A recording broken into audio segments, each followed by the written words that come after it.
Korban R, 33 tahun, warga Desa Kayu Ara, Kecamatan Tulung Selapan, Kabupaten Ogan Kombring Ilir, Sumatera Selatan, menghembuskan nafas terakhir meninggal dunia usai ditembak.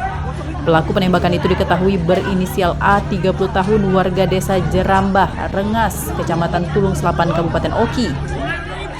Penembakan itu terjadi di Desa Pulau Beruang, Kecamatan Tulung Selapan, pukul 2.30 waktu Indonesia Barat dini hari. Dipicu diduga adanya unsur ketersinggungan hingga terjadilah cekcok dan perkelahian antar keduanya. Pelaku pun kala itu mengeluarkan senjata api yang langsung menembak korban hingga korban mengalami luka tembak di dada sebelah kiri. Meski korban sempat dilarikan ke puskesmas setempat, namun nyawanya tak berhasil diselamatkan.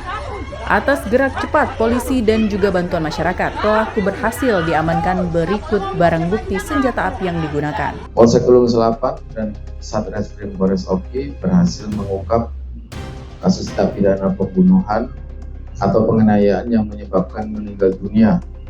Dalam pengungkapan tersebut, petugas berhasil mengamankan pelaku berikut barang bukti yang diduga kuat berkaitan dengan tindak pidana yang dilakukan. Sekira pukul 2.30 dini hari telah terjadi perkelahian di Desa Pulau Beruang, Kecamatan Tulung Selapan antara pelaku A dengan korban R.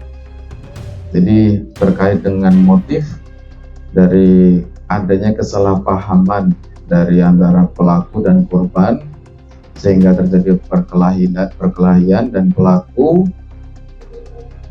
mengeluarkan senjata api, kemudian menembakkan satu tembakan dan mengenai dada sebelah kiri untuk korban R.